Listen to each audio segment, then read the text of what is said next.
Right, so England have officially topped the group with a 1-0 victory over the Czech Republic. Now, if we go through the starting lineup and then I'll talk a bit about the performance. So, in the lineup, obviously Pickford in goal. Kyle Walker came back into right back position. John Stones as well alongside him. And also, Harry Maguire came back. That was nice to see. Even though I thought he was going to be saved for more like the knockout rounds. So the round of 16 coming up, I thought he would have been saved for that one instead of risking him in this game. But it was good to see him get minutes under his belt. And you also had Luke Shaw at left back as well. So that was all good at the back. And in my opinion, that is probably England's best back four. And it's taken until the third game to get to that stage where we have to play them. In midfield, again, Calvin Phillips and Declan Rice were playing again. I think now that we've seen for the third game in a row, those two playing as a 4-2-3-1 formation, that's what we're going to be seeing from England. Like I've said, how negative it is playing essentially a back six, but yeah, we're going to be seeing that a lot now, aren't we, with England? So, got to get used to that. However, the four players up front was a bit of an interesting one. So, Sterling was playing at right midfield, and then Harry Kane playing again despite being not necessarily out of form, but he hasn't scored yet at the Euros, and it has been a bit of a concern for England fans. But again, still playing and leading the front line. And then the two players that came in were Jack Grealish and Bukayo Saka. Now, Grealish, very happy that he was in the team. Obviously, with Mason Mount being out of the team because he's self-isolating from possibly having coronavirus. We don't know if he does have that just yet. But Grealish came into the side and it was very clear about his intentions on the pitch and what he was trying to do, which was amazing to see. And then Bukayo Saka, which was a bit of an interesting one. Obviously, like the performances for Arsenal have made it so that he does deserve to be in the England squad. But at first I was kind of like iffy about him. I wasn't too sure if he'd do as well as what other players would have done. But he came in and again made a difference. And Grealish and Saka were positive changes that we have needed. And whilst they probably didn't do as much towards the end of the game, it was still good to see that there were changes being made to the starting lineup and just changing it up and having a bit of positivity. But if we talk about the performance side of things, the first 10 minutes was incredible. Like, Raheem Sterling almost lobbed the goalkeeper and hitting the post and it almost went in. That was mental. I thought that was going to be the first goal within like 3 minutes. But then a couple of minutes later, Raheem Sterling gets his head onto a Jack Grealish cross. And again, you're thinking, right, we've scored an early goal. We can build from this and keep going and going and going and going. But looking back on the game, I didn't really see too much of the game because we were just like, there was football chants going on in the pub that I was in. And that kind of topped it from the game in comparison to all of that. But I was thinking about the game as a whole. What did we do afterwards?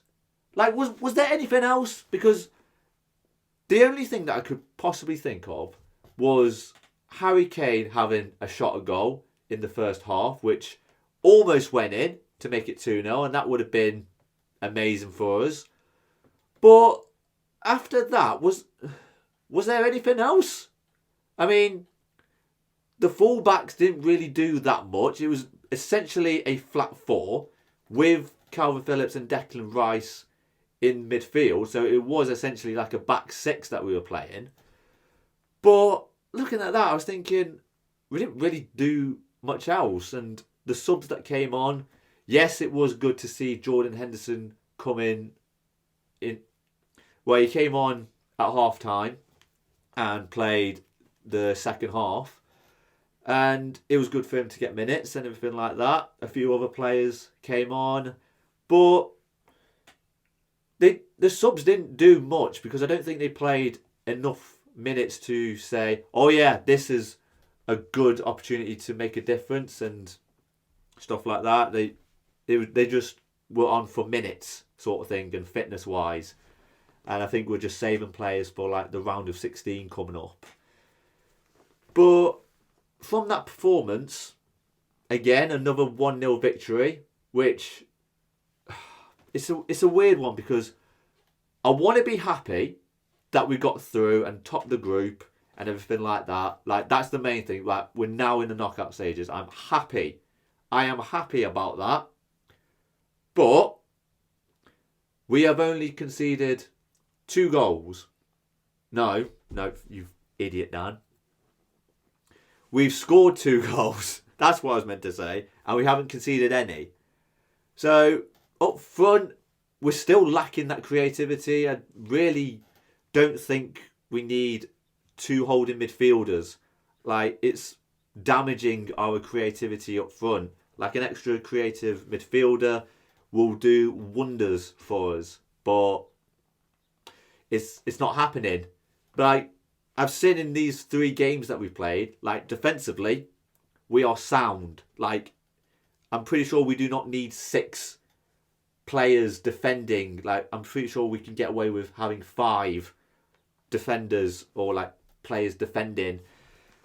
And I'm thinking about the next game that we're playing against. Like, it's all well and good playing the likes of Scotland, Croatia and the Czech Republic and getting through the group and everything like that. But now that we've topped the group, we're going to be playing the runner-up in the group that has France, Portugal, Germany and Hungary. Like, I'm not being funny, but I'm getting like deja vu with England in that when we get through like some sort of group stage matches and get into like a semi-final of like the UEFA Nations League, for example, a couple of years back, it's bringing back memories of that where we've played average sides and then we play against a world-class side and we get absolutely demolished. That is my major concern about the knockout rounds and the round of 16 and who we play, because we're going to be playing someone amazing. Who it is, I don't know as of recording, but I'm a little bit worried. I'm a little bit worried about the way that we're playing. I feel like there's going to be other teams like France, Germany or Portugal that will pick England apart. They know what we're going to be doing. They know that we're going to be trying to defend and trying to counter-attack on the break and everything like that. But it's just, yeah, there's a difference between playing those who we played in the group stages to who we're going to be up against. And whilst I want to be pro Southgate and everything that he's done, tactically, I don't think he's going to be able to cope with the likes of France, Germany or Portugal or even Hungary.